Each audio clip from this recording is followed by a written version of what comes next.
एक समय की बात है। लक्ष्मी नगर में एक बड़ा जंगल था। उस जंगल में सोनू नाम का एक हिरन रहता था, जिसे जंगल में रहते हुए काफी साल हो गया था। सोनू का इस दुनिया में कोई नहीं था। कुछ महीने पहले ही उसका माँ बाबा गुजर गए थे।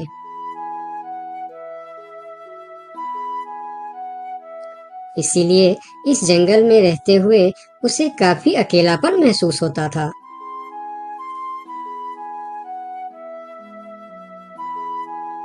कितना बड़ा जंगल है हमारा, लेकिन फिर भी एक अजीब सा अकेलापन महसूस होता है।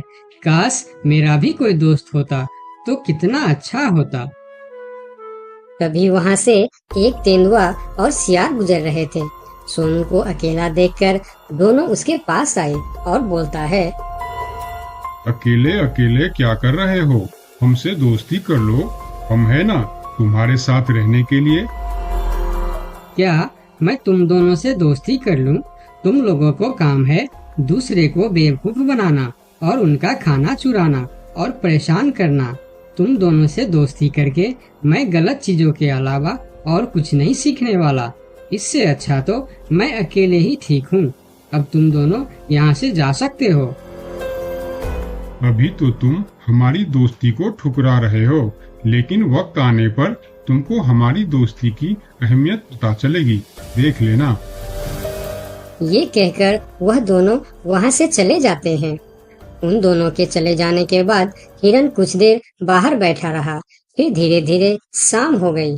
तब हिरन भी घर के अंदर चला गया। अगले दिन सुबह जब हिरन अपने घर के बाहर बैठा था, तब हिरन ने देखा कि एक छोटा सा हाथी जो उसकी उम्र का था, वह धीरे धीरे उसके पास आ रहा है और उनके पास आके कहा, कैसे हो प्यारे हिरन? मेरा नाम गोलू है। मैं आज ही इस जंगल में आया हूँ। तुम्हारा नाम क्या है? क्या तुम इस जंगल में रहते हो? मेरा नाम है सोनू और इसी जंगल में मैं जन्म से ही रह रहा हूँ। तुम कहाँ से आए हो? तुम्हारे साथ और कौन कौन है? मैं पास की जंगल से आज ही आया हूँ। मेरा इस दुनिया में कोई नहीं है। क्या तुम यहाँ अकेले रहते हो? हाँ, मैं अकेला ही रहता हूँ। मेरा भी इस दुनिया में कोई नहीं है दोस्त। सोनू, क्या यहाँ कोई ऐसी जगह है जहाँ मैं अपना घर बनाकर रह सकूं?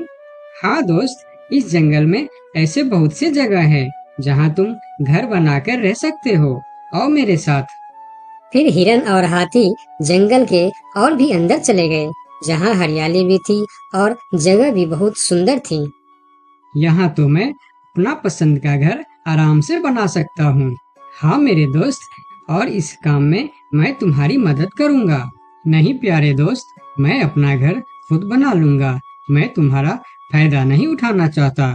तुम मेरी बहुत मदद की है। ये सुनकर भी हिरन ने उसकी मदद करने का फैसला नहीं बदला और काम पर लग गए। जंगल से अच्छी लकड़ियाँ और पेड़ इकट्ठा करके दोनों ने मिलकर 2 दिन के अंदर ही एक झोपड़ी जैसा घर बना डाले।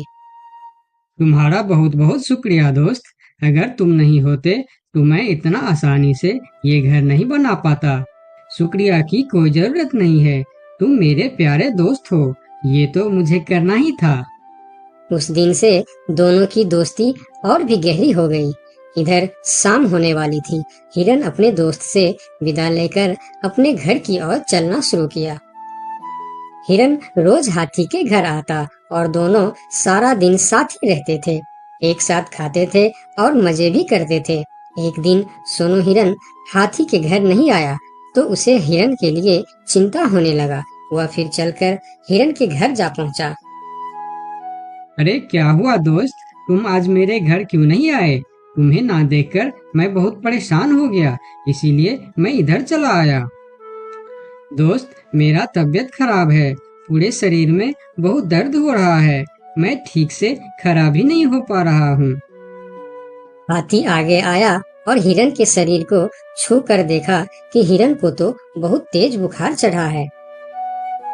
दोस्त, तुम्हें तो बहुत तेज बुखार है, लेकिन ये सब अचानक कैसे हो गया?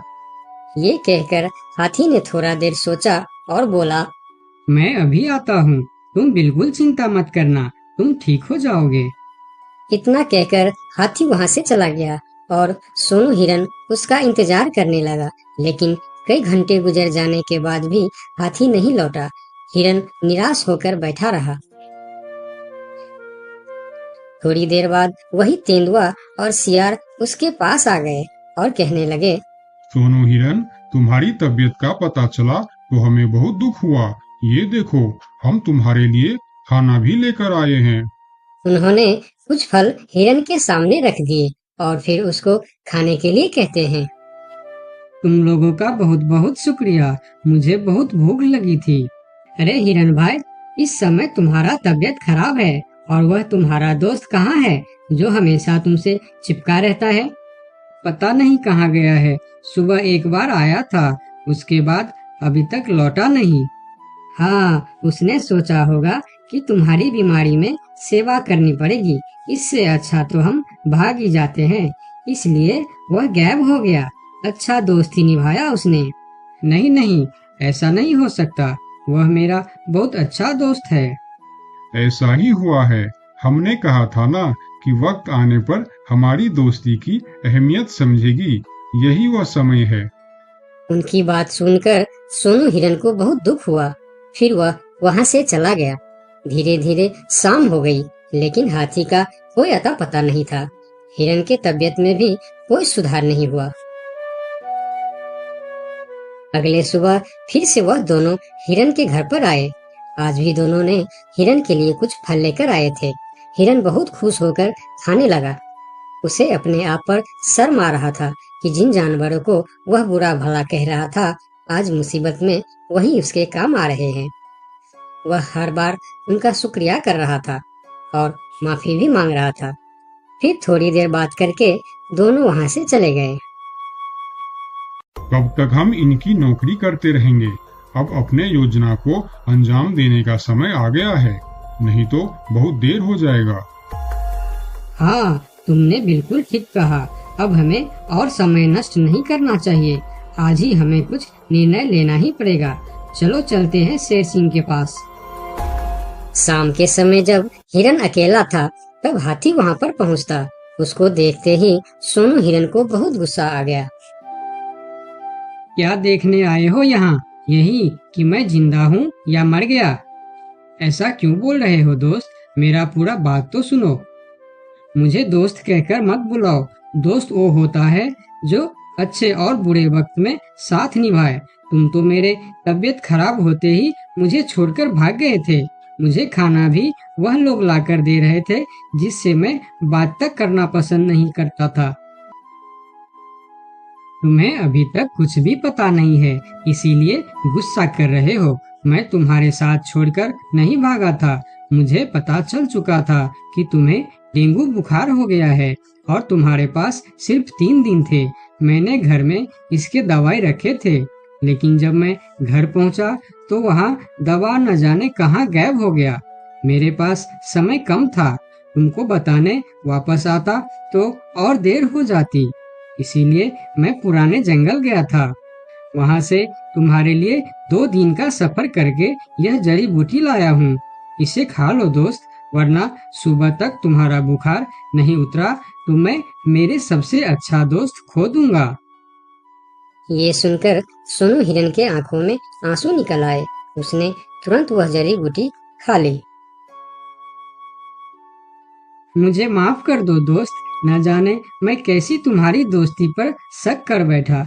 यकीन मानो, तुमको वापस देखकर मुझे बहुत अच्छा लग रहा है। फिर दोनों ने बातें करने लगे। इतने में सोनू को अच्छा महसूस होने लगा। फिर वह उठकर खड़ा हो गया। अरे देखो दोस्त, मैं तो बिल्कुल ठीक हो गया। तुम्हारा बहुत बहुत धन्यवाद दोस्त। दोनों घर के बाहर बातें कर रहे थे, तभी वहाँ पर शेर सिंह को साथ लेकर वह दोनों आ गए। तुम लोगों के साथ ये शेर सिंह यहाँ क्या कर रहा है? शेर सिंह, यही वह हिरन है जिसे हमने आपके लिए तैयार किए हैं। ये सुनकर हिरन डर गया और फिर उसको समझ में आया कि ये दोनों क्यों इसका सेवा कर रहा था। इधर शेर सिंह हिरन को शिकार करने के लिए आगे आया। तब हाथी बोला, मेरे रहते तुम लोग मेरे दोस्त को कुछ भी नहीं कर सकता। ये कहकर हाथी आगे आया और जैसे ही शेर सिंह ने हिरन की तरफ कदम बढ़ाया, हाथी ने शेर सिंह को जोर का टक्कर मारा और शेर सिंह दूर जाकर गिरा और उसकी कमर का हड्डी टूट गया और वह उठ भी नहीं पाया। यह देखकर तेंदुआ और सियार जल्दी जल्दी वहां से भाग गया। फिर उस दिन के बाद हिरन सुंदरबन के जंगल में एक ठग सियार रहता था। वह बहुत ही निकम्मा और कामचोर था। हमेशा इसी जुगाड़ में रहता कि कहीं कोई मुर्गा मिले जिसे मूर्ख बनाकर उसके साथ ठगी की जाए। एक दिन अरे बंदर भाई, कल रात में मैंने आपको सपने में देखा। अरे रहने दे सियार, तू अपना सपना अपने पास रख और मुझे जाने दे। ऐसा बोलकर बंदर चला गया। धीरे धीरे सारे जानवर सियार की हरकत को जान चुके थे, इसलिए कोई भी जानवर उसकी बातों में नहीं आता था। अब सियार समझ चुका था कि इस जंगल में उसकी दाल नहीं गलने वाली, इसीलिए वह दूसरे जंगल जाने का निश्चय किया और अगले दिन सियार अपने जंगल को छोड़कर दूसरे जंगल की तरफ निकल पड़ा। दूसरी जंगल में पहुंचते ही दिन भर जंगल का जायजा लिया और शाम होते ही एक गधे को देख उसके पास गया और रुककर बोला, गधे भाई, मैं इस जंगल में नया आया हूँ और शाम भी ढल चुकी है। क्या मुझे एक रात रुकने के लिए आपके पास शरण दे सकते हो? हाँ हाँ, क्यों नहीं।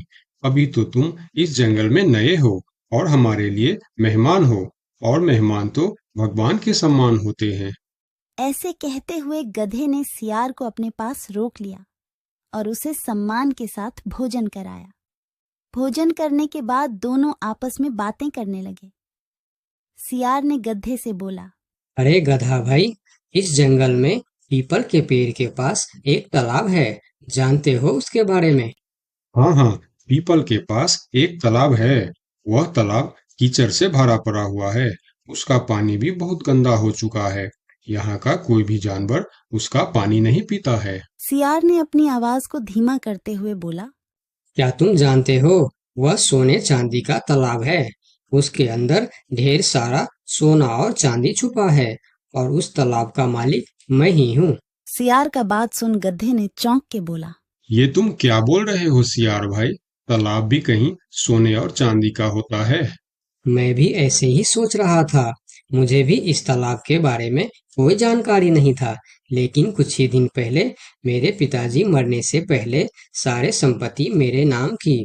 उसमें यह तालाब भी है और आज मैं अपनी संपत्ति देखने के लिए ही यहाँ पर आया हूँ। यकीन नहीं होता तो यह थैली में देख लो, जो मैंने अभी इस तालाब से निकाला है। सोने के गहने निकालकर गधे को दिखाया, जो उसे ठगने के लिए उसने अपने साथ लेकर आया था। गहने को देखकर गधे को सियार के बात पर विश्वास हो गया और बोला, अरे हाँ, ये तो सचमुच सोने चांदी का है। तब तो तुम बड़े ही भाग्यशाली हो, इसलिए तुम्हारे पास ये सोना चांदी का तालाब है। अब सियार मन ही मन खुश हो रहा था।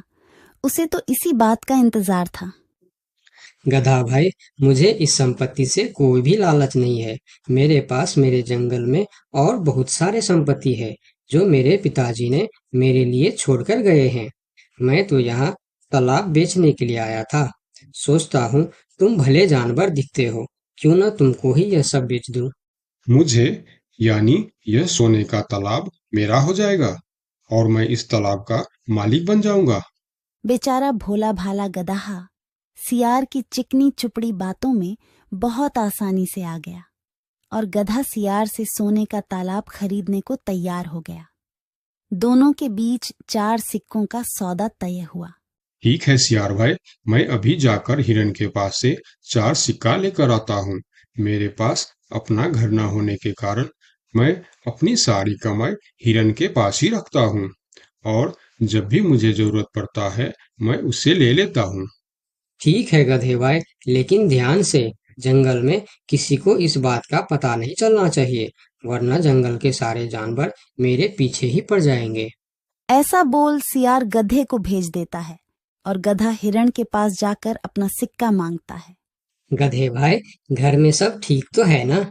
आज आपको अचानक से 4 सिक्कों का क्या जरूरत पड़ गया? अरे वह अपने जंगल में जो तालाब है ना, मैं उसे खरीद रहा हूँ। तालाब खरीद रहे हो? क्या करोगे तुम तालाब खरीद के? तालाब का तो पता नहीं, लेकिन उसमें जितना सोना चांदी है वह सब मेरा हो जाएगा। तालाब में सोना? ये तुम क्या बोल रहे हो भाई? मुझे तो कुछ भी समझ में नहीं आ रहा है। मुझे डर है कि तुम कहीं कोई परेशानी में ना आ जाओ। देखो, तुम मुझसे कुछ भी मत छुपाओ। क्या बात है? साफ साफ बताओ मुझे। हमारे जंगल में एक बहुत ही अमीर सियार आया है। ढेर सारी संपत्ति है उसके पास। और तो और, हमारे जंगल में जो तालाब है ना, जिसे हम लोग गंदा नाली समझकर उसका पानी भी नहीं पीते हैं, उस तालाब में ढेर सारा सोना और चांदी है। उसने तो मुझे उस तालाब से सोने का गहना भी निकाल कर दिखाया है। उसी तालाब को मैं खरीद रहा हूँ। हम दोनों के बीच 4 सिक्कों का सौदा हुआ है। मुझे तो वह सियार मूर्ख ही मालूम पड़ता है, जो इतने सस्ते में सोने का तालाब बेच रहा है। मूर्ख वो नहीं, मूर्ख तुम हो। भला तालाब भी कोई सोने चांदी का होता है? अरे गधा भाई, तालाब से पानी निकलता है, सोना नहीं। मैं भी ऐसे ही सोच रहा था, परंतु उसने मुझे सोने निकाल कर भी दिखाया। गधे भाई, मुझे वह कोई ठग मालूम पड़ रहा है, जो तुम्हारे आंखों में धूल झोंक कर तुम्हें झांसा दे रहा है। मैं एक तरकीब बताता हूँ, जिसे दूध का दूध और पानी का पानी हो जाएगा। कौन सा तरकीब हिरन भाई? तुम ऐसा करो, उस सियार से बोलो कि मेरा हिरन भाई ने कहा है कि लिखा पढ़ी होगा तभी मैं उसे 4 सिक्का दूंगा, और अगर बिना लिखा पढ़ी से ही काम हो जाता है तो मैं सिर्फ एक ही सिक्का दूंगा। अगर वह तालाब सच में सोने की है तो वह लिखा पढ़ी जरूर करेगा, नहीं तो वह एक सिक्के में ही मान जाएगा। हिरण की बात सुनकर गदहा हाँ में सिर हिलाया और सिक्का लेकर सियार के पास पहुंचता। सियार भी गधे के आने के इंतजार में उतावला हो रहा था। गधा पहुंचते ही सियार से बोला, सियार भाई, मेरा हिरन भाई ने कहा है, यदि आप लिखा पढ़ी के लिए तैयार हो तो मैं आपको 4 सिक्का दूंगा, वरना बिना लिखा पढ़ी के आप एक सिक्का ले लो और मुझे यह तालाब दे दो। सियार ठग किसी तरह से जल्दी करके सिक्का लेकर वहां से जाना चाहता था। वह बोला, अरे गधे भाई, तुम बड़े अच्छे और भले मालूम पड़ रहे हो। तुमसे क्या लिखा पढ़ी कराना। चलो, तुम एक ही सिक्का दे दो। अब गधे को समझने को कुछ बचा ही नहीं था। गधे को समझ में आ गया कि सियार उसको ठगना चाहता है। ठीक है सियार भाई, कोई भी शुभ कार्य करने से पहले मुंह मीठा करना जरूरी होता है। मैं अभी लड्डू लेकर आता हूँ, आप यहीं रुको। गधा जंगल से 2-3 जानवरों को बुला लाया और सियार की जमकर धुनाई कर दी। किसी